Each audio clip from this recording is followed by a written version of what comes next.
Welcome. What you are about to watch is not science fiction, and it is not folklore.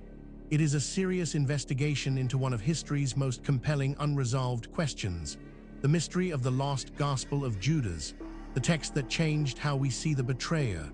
Across the world, in universities, research institutes, and field excavations, serious scholars are wrestling with evidence that does not fit the accepted story. Evidence that has been documented, measured, and peer-reviewed, and that still has no satisfying conventional explanation. We are going to look at that evidence carefully, without prejudice in either direction. Not dismissing what is extraordinary, but not accepting it without scrutiny either. The truth, as always, is in the details. For nearly 2,000 years, Judas Iscariot has been the defining villain of Western civilization, the disciple who sold his teacher for 30 pieces of silver and whose name became a synonym for betrayal in a dozen languages. The four canonical Gospels agree on his guilt. The Church condemned him. Dante placed him in the lowest circle of hell, his head inside Satan's mouth for eternity. But somewhere in the Egyptian desert, a fifth Gospel survived. It describes a completely different Judas, not a traitor motivated by greed, but Jesus' most trusted and enlightened disciple, the only one who truly understood his teacher's message. In this version, Jesus himself asked Judas to hand him over, because the betrayal was not a betrayal at all, but a necessary act to free the divine spirit trapped inside a mortal body. The Church knew this gospel existed in the 2nd century and worked to suppress it. A bishop condemned it by name around 180 AD. Then it disappeared until a peasant in Egypt stumbled across it in the 1970s, and it spent decades passing through the hands of antiquities dealers before anyone understood what it was. What it says about the earliest centuries of Christianity may be more unsettling than the text itself. This is where our investigation begins. Stay with us, because the further we go into the evidence, the more extraordinary it becomes. The story you think you know is only the surface. Beneath it lies something far more remarkable. Let us begin. Before we examine the specific evidence, we need to step back and understand the context. This case does not exist in isolation. It sits within the wider world of ancient technological anomalies, and to properly evaluate what we are looking at, we need to understand the broader picture that surrounds it. The official story of technological progress follows a reassuring arc. Stone tools giving way to bronze, bronze to iron, iron to steel, and finally the Industrial Revolution catapulting humanity into the modern age. In this narrative, each generation inherits a slightly more sophisticated toolkit than the last, and no knowledge is ever truly lost. It is a comfortable story. It is also, in key respects, demonstrably false. History is littered with technological achievements that appeared centuries before their supposed invention, vanished after the cultures that created them collapsed, and were reinvented, often with great difficulty, by later civilizations who had no idea the knowledge had ever existed. Roman concrete was stronger and more durable than most modern concrete and was not matched again until the 21st century. Greek fire, the incendiary weapon that protected the Byzantine Empire for centuries, has never been fully reproduced. Damascus steel, capable of holding an edge that modern metallurgists struggle to replicate, disappeared with the craftsmen who made it. These are not myths. They are documented historical losses of genuine technical knowledge. When we encounter an object from the ancient world that should not exist, a battery from Baghdad dated to the Parthian era, a computing mechanism salvaged from an ancient shipwreck, a map showing geographical features that were not officially discovered for another millennium, the temptation is to dismiss it as misidentified or misstated. That dismissal is sometimes warranted. But when such objects accumulate, when the pattern becomes too consistent to ignore, the honest response is to ask whether our model of ancient capability is simply wrong. This context matters because it tells us something important. What we are about to investigate is not an isolated curiosity. It is part of a pattern that researchers in multiple fields have been independently documenting for decades. And patterns in science demand explanation. With that foundation in place, let us now turn to the specific case at hand. Now we reach the heart of the matter, the core evidence surrounding the lost Gospel of Judas. The text that changed how we see the betrayer is more extensive, more verified, and more troubling for conventional explanations than most people realize. Let us walk through it systematically, fact by fact, and allow the evidence to speak for itself. We are not going to speculate here. Every point that follows is documented in peer-reviewed publications, official archaeological records, or government archives that are publicly accessible. The question is not whether these facts are real. The question is what they mean. Consider this first extraordinary detail. The Gospel of Judas was discovered near Muhafazat al-Minya, Egypt, in the 1970s, part of a codex, a bound manuscript, known as the Codex T-Charkos. The physical papyrus manuscript has been carbon-14 dated to approximately 280 AD, with an error margin of 60 years. The text itself, written in Coptic, is generally dated by scholars to original composition around 150 to 180 AD, placing it within the flourishing period of Gnostic Christian literature. This single data point, if taken in isolation, might be set aside. Anomalies happen, instruments malfunction, researchers make mistakes. But as we continue, you will see that this is not an isolated anomaly. It is part of a consistent and documented pattern. But that is only the beginning. Researchers also discovered the manuscript spent decades on the international antiquities market after its discovery, passing through multiple dealers and suffering severe damage from improper storage, being kept in a safe deposit box in Hicksville, New York, for years, and at one point being frozen. By the time it reached conservators who could properly assess it, the codex had lost approximately 26 pages and many fragments, permanently destroying portions of the text that cannot be reconstructed. Now, a skeptic might propose an alternative explanation for this, and that is entirely reasonable. We should always test alternative explanations before accepting extraordinary ones. The problem is that the alternative explanations, when examined carefully, create more problems than they solve. The mystery deepens when we examine.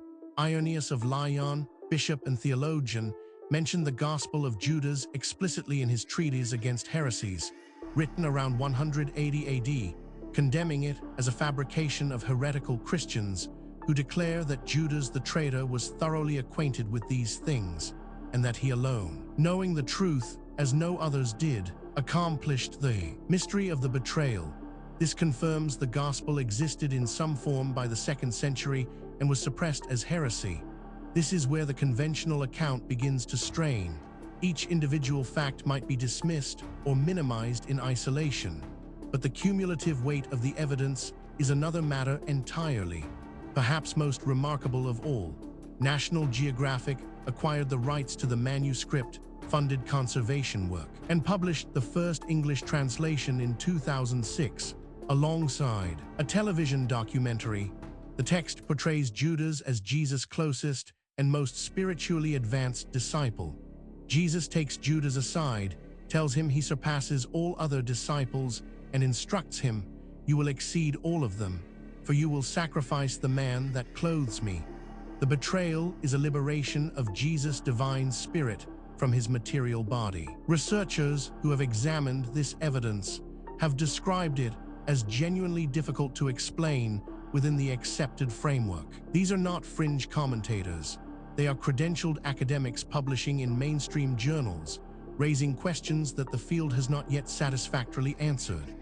Then there is the matter of the Gospel of Judas is classified by scholars as a Sethian Gnostic text, a tradition within early Christianity that identified Seth, the third son of Adam, as the true divine savior figure and rejected the God of the Old Testament as a lesser, ignorant deity. Sethian texts, including several found at Nag Hammadi in 1945, form a coherent theological tradition substantially different from what became mainstream Christianity. What makes this particularly significant is its independence from the previous points. This is not a case of one theory requiring another. These are separate lines of evidence converging on the same uncomfortable conclusion. Adding to the enigma is this finding. April de Koninck, a professor of biblical studies at Rice University, published a retranslation of the Gospel of Judas in the New York Times in 2007, arguing that the National Geographic translation contained significant errors. The key dispute concerns the Coptic word daemon applied to Judas. The 2006 translation rendered it favorably as spirit. De Koninck argued it means demon in the Gnostic context of the text, making Judas not a hero, but a villain even within this gospel's own framework, a reading that substantially changes the text's meaning. Taken together, these facts form a pattern that cannot be explained by coincidence, misidentification, or methodological errors. Each piece of evidence has been examined by skeptics. Each has been subjected to alternative explanations, and in each case, the alternative explanation falls short of accounting for everything that has been documented. We are left with a body of evidence that demands explanation and an accepted narrative that does not provide one. This is where serious inquiry begins. Now that we have established the evidence, we need to examine the theories that researchers have proposed to explain the lost Gospel of Judas, the text that changed how we see the betrayer. This is where the debate becomes most intense, because the theories reflect not just different interpretations of the same evidence, but fundamentally different assumptions about what is possible and what the past looked like. Understanding these theories is not just an academic exercise. Each one has been championed by serious researchers with genuine credentials, and each one captures something that the others miss. The truth, if it is ever established, will likely draw on elements of several. The first major explanation proposed by researchers holds that the Gospel of Judas accurately represents the theology of a real early Christian community, not a forgery or a late invention, but a legitimate second-century expression of Gnostic Christianity that was suppressed by the emerging Orthodox tradition. Elaine Pagels and Karen King's reading positions the text as evidence that early Christianity was radically more diverse than the canon suggests, with multiple competing theologies coexisting before the 4th century decisions that fixed Orthodox belief. This interpretation has significant academic support and is backed by substantial evidence, but it is not without problems. Critics point out that it requires assumptions that go beyond what the evidence strictly supports, and that key predictions of this theory have not been confirmed by subsequent research. It remains contested, and the contest is productive. A rival school of thought argues that the National Geographic translation was systematically biased toward making Judas appear heroic, distorting what is actually a negative portrayal of Judas even within Gnostic terms. April de Koninck's 2007 critique, shared in the New York Times and expanded in her book The 13th Apostle.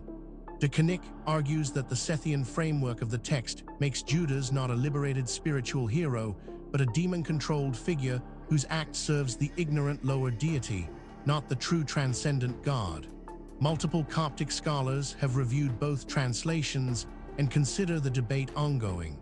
This theory is controversial, and deliberately so. Its proponents argue that the evidence demands an explanation outside the conventional framework.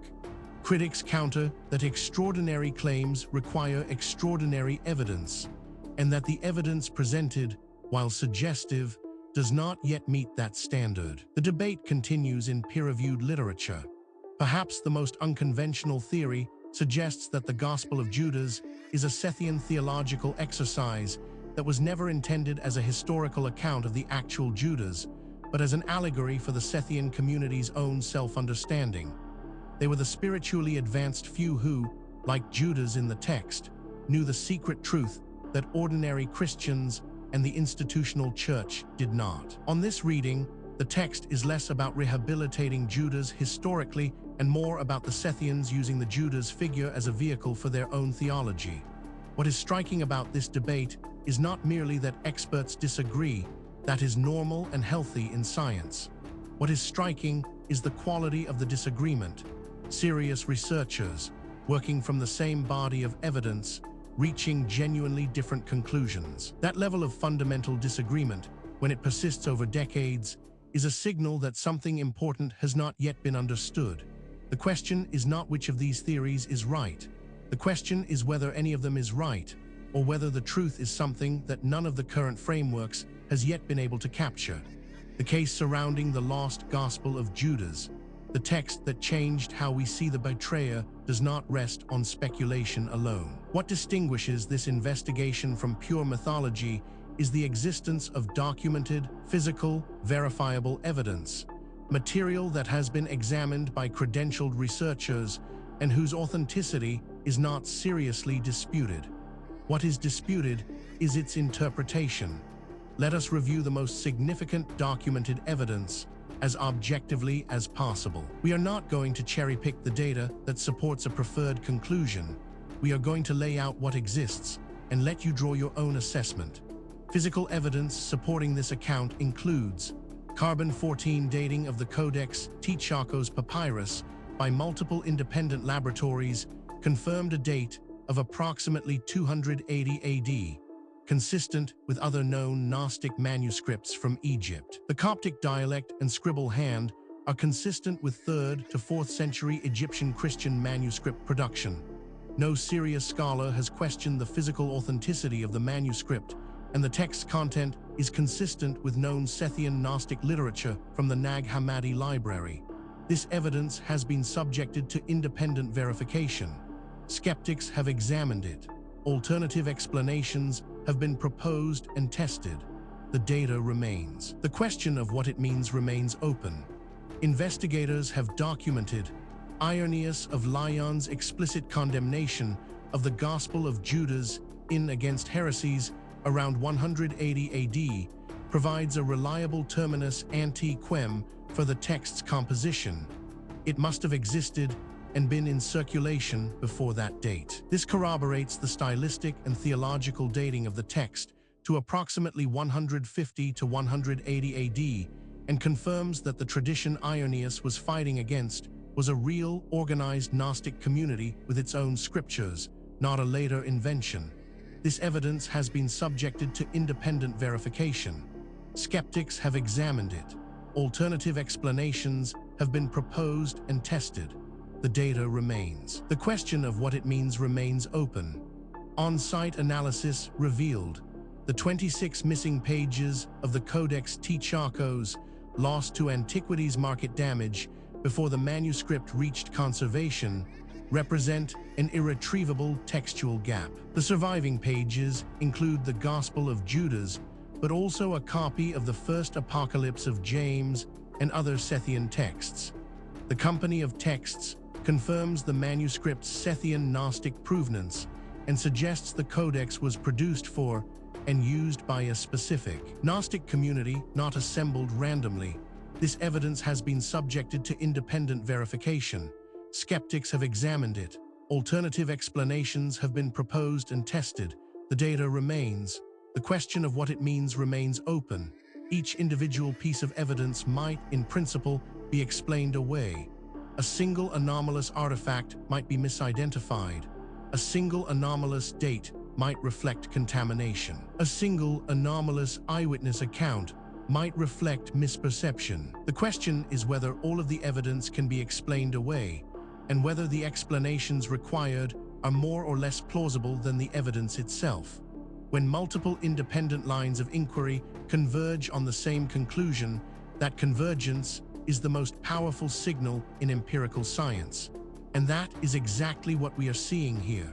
We have examined the history, the evidence, and the theories surrounding the lost Gospel of Judas, the text that changed how we see the betrayer. Now we need to ask the question that is sometimes overlooked in discussions of ancient mysteries. Why does this matter? What does it mean for us today? It would be easy to file this away as an interesting historical curiosity, a puzzle from a distant past with no bearing on our present lives.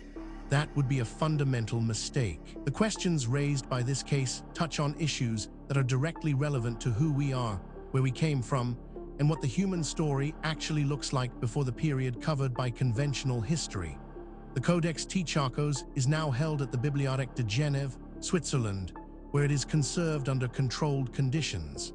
Scholarly debate over the correct translation continues, with the De Conic versus National Geographic dispute unresolved in the literature. The Gospel of Judas has transformed popular understanding of early Christian diversity. Alongside the Nag Hammadi library, discovered in 1945, and containing over 50 Gnostic texts, it demonstrates that what became orthodoxy was chosen from among multiple competing early Christianities rather than representing the only tradition from the beginning.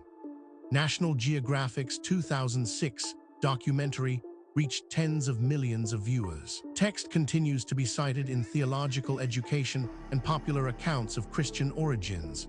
Judas, rehabilitated or not, has never looked the same since. Furthermore, the tools available to investigate these questions are advancing rapidly. Satellite imaging, ground-penetrating radar, ancient DNA analysis, isotopic tracing, and deep-sea sonar are all providing capabilities that previous generations of researchers could only dream of. Cases that were genuinely unresolvable 10 years ago are now open to new analysis, and the findings, consistently, are expanding rather than contracting the mystery. The investigation continues. New discoveries are being made. New analyses are being published. New voices are entering the conversation from disciplines that were not previously part of the discussion. The answers, when they come, and they will come, will not merely solve a historical puzzle. They will force a fundamental revision of assumptions that underpin our entire understanding of human history and human potential. We have now walked through the complete case of the lost Gospel of Judas, the text that changed how we see the betrayer from the historical record, through the physical evidence, across the competing theories, and into the modern significance of what remains unresolved. What the story of Gospel of Judas ultimately reveals is not just a historical puzzle. It is a mirror. It reflects our assumptions back at us, our assumptions about what ancient people were capable of, about how knowledge is gained and lost across the centuries, and about the relationship between what we know and what we merely think we know. The evidence presented in this documentary is real. The questions it raises are genuine. The debate among researchers is ongoing, and that is healthy. Science is not a set of conclusions. It is a process. And the process requires that we remain open to evidence that challenges what we thought we knew, however uncomfortable that challenge might be. If you came to this documentary as a skeptic, we hope the evidence gave you something to think about. If you came as a true believer, we hope the critical examination gave you a more nuanced picture. The truth, as always, lies in the evidence, not in what we want to be true. Thank you for watching. If this investigation sparked your curiosity, please subscribe to the channel. We publish new documentaries every week, covering the full range of historical mysteries that the mainstream has not yet adequately explained. Leave a comment below telling us which case you want us to investigate next. The conversation continues. The investigation never ends.